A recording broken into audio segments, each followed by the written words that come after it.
Your room is just a tiny space, okay? That's enough for you, isn't it? It seems my mother-in-law finds joy in speaking down to me, as she said this with a smirk. I am a working housewife living with my husband, and we have a son. Now that he is employed and independent, when he was just born, I didn't get along well with my mother-in-law. Since then, I had been distant from my in-laws, but one day, without any notice, my husband brought them home. Why did you suddenly bring your father and mother? Oh, I decided we should live together to take care of them. I was dumbfounded by his unilateral decision. Then, he made an even more outrageous statement. Oh, and we're going to remodel the house. We need to make rooms for my parents too. And so, my mother-in-law condescendingly said I would be fine in a small room.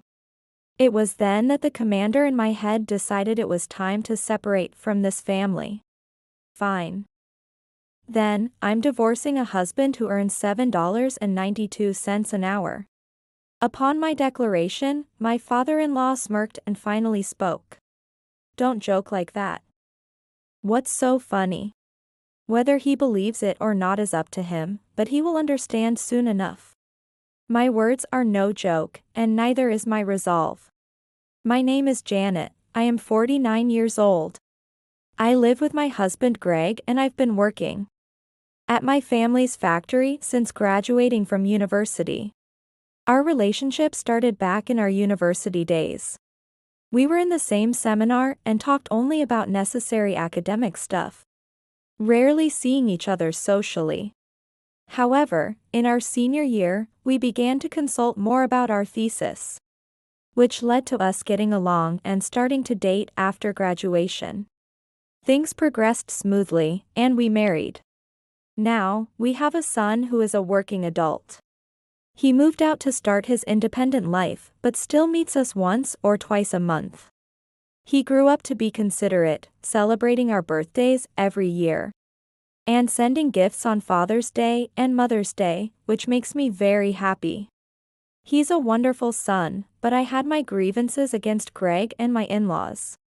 They are now in their late 70s and live near our home instead of living with us or staying at a nursing facility, but we don't really interact much. Hey, let's consider living with my parents soon. They're getting old, and it worries me. Greg brings this up from time to time, but I never agreed. Every time he mentions his parents, I recall my past conflicts with my mother-in-law, which dampens my spirits.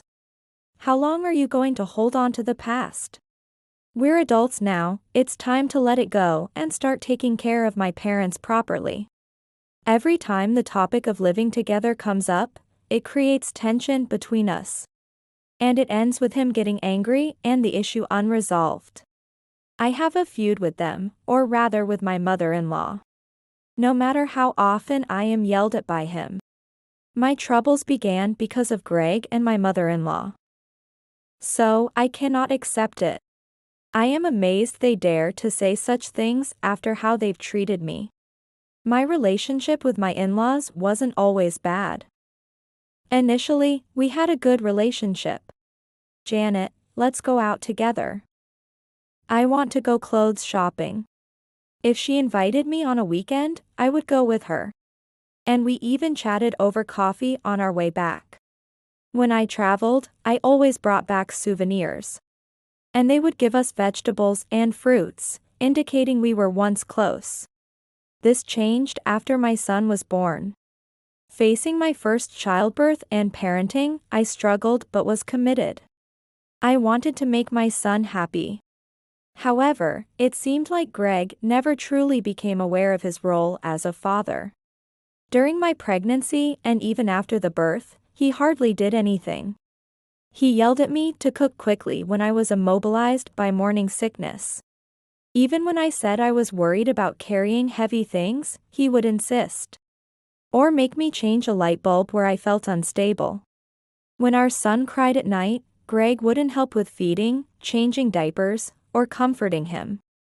Why won't you help at all? He's our child, you should be more involved in parenting.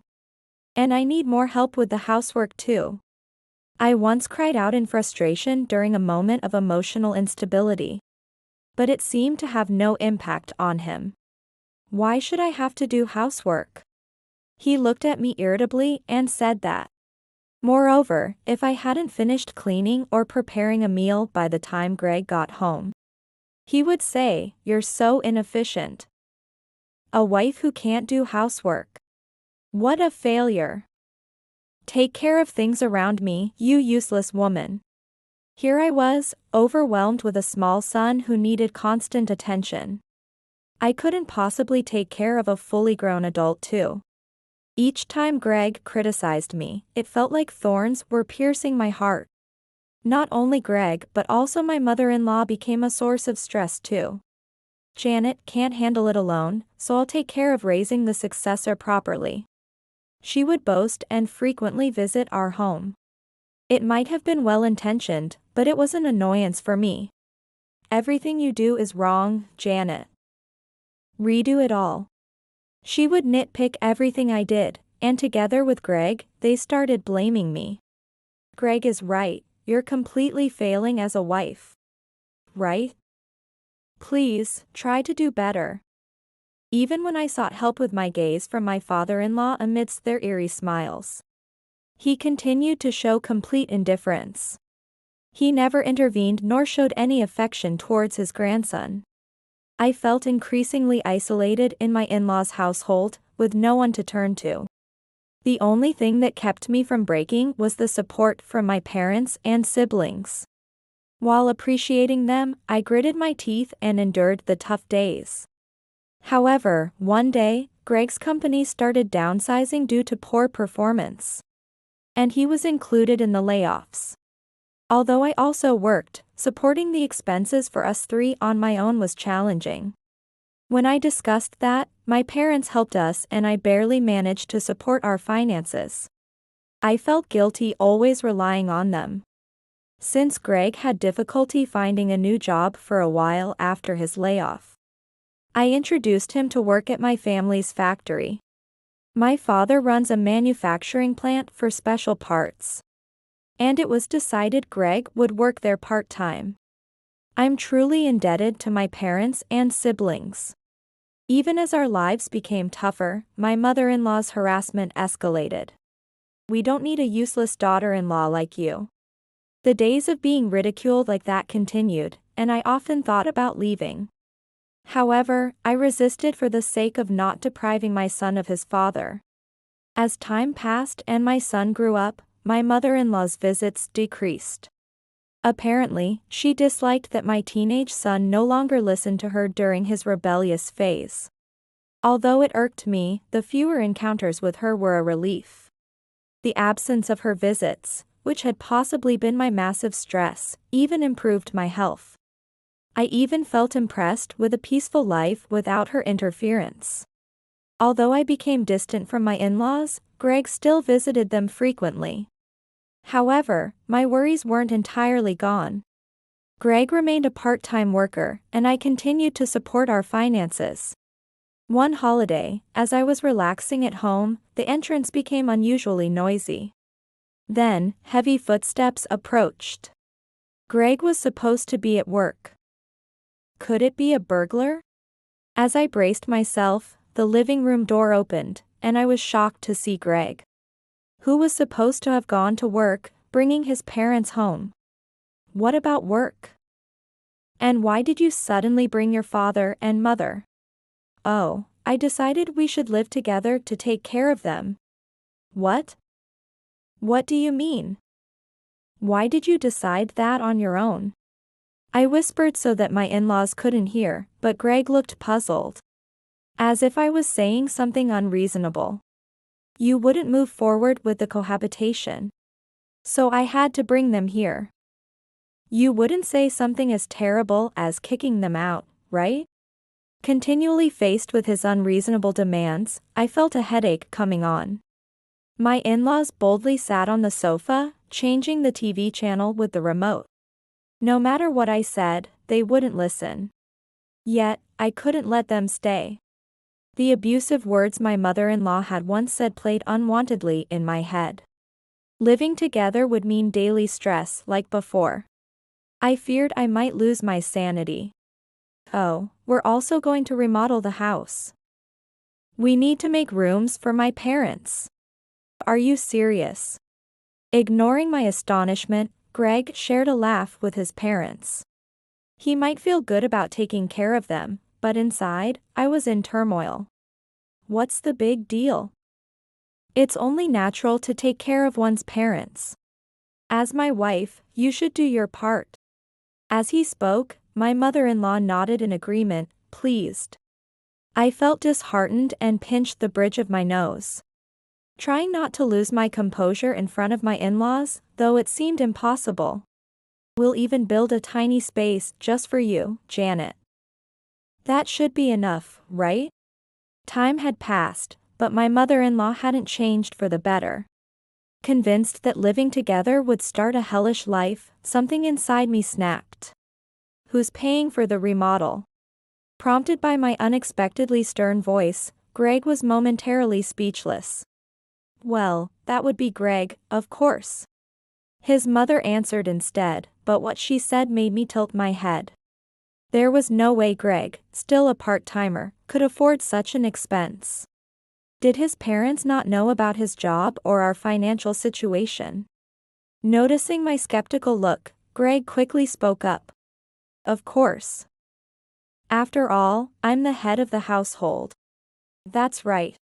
While she smiled happily at his words, I felt both disappointed and hollow. What head of the household? Such lies would surely be exposed eventually. Fine. Then I'm divorcing a husband who earns $7.92 an hour. I can't deal with you anymore. Hey, what are you saying? What? What do you mean by $7.92 an hour? I continued to speak in place of him, who was in a panic because he didn't want that fact to be revealed. He had always belittled the factory work and never made an effort. Remaining a part-timer with a low hourly wage due to his unserious work attitude and his low ability. Despite my repeated pleas to take his job seriously, he ignored them. He couldn't possibly afford the remodeling expenses. And since they made the decision without me, I owed them nothing. Hearing that, my mother-in-law and Greg fell silent, but my father-in-law smirked. What's so funny? I wondered. As I pondered that, my father-in-law, who had until now remained silent, finally spoke up. Don't joke like that. When he said that, my mother-in-law regained her composure and taunted. She probably couldn't imagine that her own son had no money. Surely you jest. After all, you're living off Greg. The truth would reveal itself in time. I left them without another word, headed home, and called my son. I'm sorry, I've decided to divorce your father. While I didn't go into the details, my son seemed to instantly sense something. I see. You've been enduring all this time, haven't you, Mom? You don't have to bear it anymore. His gentle voice almost made me cry, but I managed to hold back my tears and thanked him. He might have noticed that my voice was shaking. However, until we hung up, he didn't mention it. Feeling resolute, I sent the divorce papers to Greg. A few days later, he called me. Are you kidding me? What's this divorce paper about? I was not joking at all. I was utterly serious. No matter what he said, this was the manifestation of my decision to divorce. He was noisy, but it came at a good time. I was discussing with my lawyer, so I decided to call him in. However, Greg didn't come alone but with his parents for some reason. It seemed like their presence would complicate things, and I sighed. I had already made up my mind about the divorce. So I was not going to pretend or be swayed by them anymore. I got this sent to me, but I have no intention of divorcing. Greg tried to thrust the divorce papers back at me, but I had no intention of taking them. But his parents seemed to have different opinions, and my mother-in-law mockingly said, "What are you talking about? Just get a divorce quickly." My father-in-law didn't say anything, but he was nodding and smirking to show his agreement. My prediction that things would get complicated was spot on. They tried to talk about dividing property, saying, "We can't give Greg's precious assets to a woman like you," making it impossible to have a proper discussion. Every time I tried to speak, my in-laws would spout selfish nonsense and interrupt. My in-laws had always been self-centered. But they had become even more stubborn with age and wouldn't listen to reason. Even Greg seemed overwhelmed and made no effort to stop them. The lawyer as well as I tried to get them to listen, but to no avail. Eventually, we decided not to divide the property. However, this marked the first step in my in-laws' downfall. In fact, my family has been wealthy since my grandfather's generation, owning not just one but several large factories. My grandfather, the founder, had given shares to his children and grandchildren to ensure they wouldn't struggle financially in the future. Moreover, when Greg was laid off, my parents, worried about me, hired me in a managerial position and gave me additional shares. Thanks to this, my annual income was about $1 million, including dividends.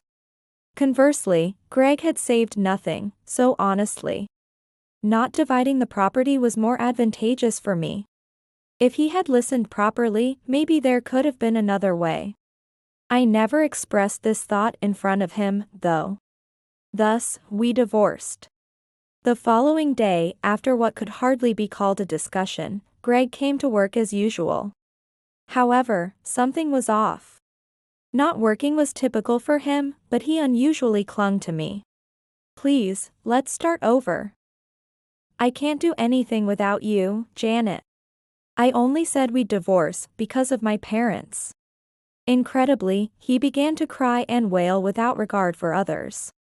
His behavior resembled that of a child throwing a tantrum in a supermarket because he couldn't get candy. It was unbearable to watch that from a grown man. "Call off the divorce. Please. Excuse me, you're in the way. I can't work like this. I won't leave this spot until you say you'll stop the divorce." He kept being selfish, disrupting my work. Other employees around us looked confused and didn't know what to do. There were those whose tasks depended on my instructions. And his behavior was not just disrupting me but the entire workplace. I took a deep breath. I couldn't let this continue to hinder our operations. I decided to use my authority to fire him. Of course, that wasn't just to handle the situation temporarily. In fact, his conduct at work had long been problematic. He often took extended breaks. When corrected something, he would lash out verbally. There were numerous complaints from other employees. Moreover, he inherently had a habit of slacking off, repeatedly arriving late or not showing up at all, even though he was only scheduled to work 3 days a week. Despite my warnings, there was no improvement. I had become so accustomed to his behavior that I usually let it slide, but that day he was late again. It was probably no surprise that he had been laid off from his previous job. "You are fired. Your presence here only disrupts the workflow, so please leave immediately. Oh, and you'll need to move out of the house we shared too." That house was actually in my name, and I had intended to evict him once we divorced. As I delivered this information calmly, his tears, which had momentarily stopped, began to flow again.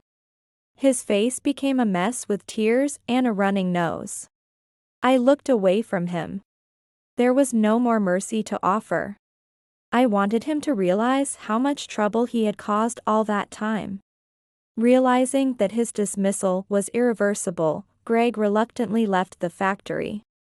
But the storm was far from over. The following day, my mother-in-law showed up at the workplace.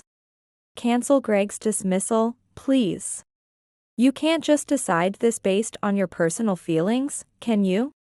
It wasn't based solely on personal feelings. I had made sure to explain that, but either she wasn't listening, or perhaps she refused to believe her son could have such poor work behavior.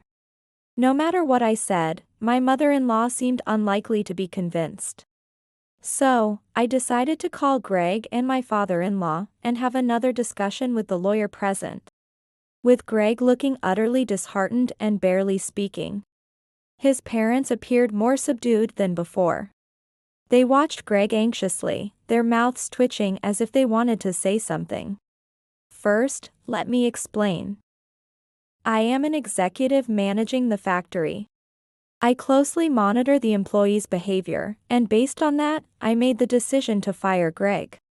After explaining how I had been supporting the household financially, my in-laws finally seemed to take what I was saying seriously. Is that true, Greg?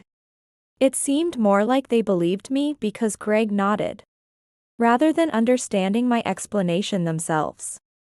I was a bit irritated, but it was far better than them causing a scene like before. Wait, what about the remodeling? You mean Greg can't pay for it? Oh dear, we've already paid the deposit and the construction has started. My mother-in-law's face turned pale as she screamed in a near frenzy. Both my in-laws had relied on his earnings to pay the rest of the remodeling costs. They had used all their modest retirement savings for the remodeling deposit. They probably didn't know that the house was in my name. With their savings gone and the dream of living with their son shattered, my in-laws had to put up their own home for sale to scrape together living expenses. Afterwards, Greg and his parents rented a cheap, small apartment where they lived together. Greg remained unemployed and seemed to have become a recluse. He was in his 40s, which might have made it difficult for him to find a new job. My in-laws, who had been living on a pension, started to struggle financially. Please, lend us some money. We can't make ends meet. They began asking everyone around for money, causing more and more people to distance themselves, starting with the neighbors and even stopping passers-by on the street in front of their apartment. Their behavior bordered on harassment. It wouldn't be surprising if they were flagged as suspicious. With that behavior, even continuing to pay the rent on their apartment seems doubtful. Greg isn't working, and a pension isn't enough to cover expenses for 3 people. They might be evicted again, but that's no longer my concern. I enjoy living alone, focusing on my work. As for the house, they had started remodeling without my consent. I decided to continue paying for the construction. I felt somewhat responsible to the workers, and since the work had already started, it had to be completed to make the house livable. Of course, I'm going to cancel the remodeling plan set by my in-laws and change it to a house more to my liking. Creating several guest rooms seems like a good idea, and having my son, my parents, and siblings stay over will be enjoyable. I spend my days off excitedly planning the new design for the house, eager to erase the bad memories of living with Greg and start anew.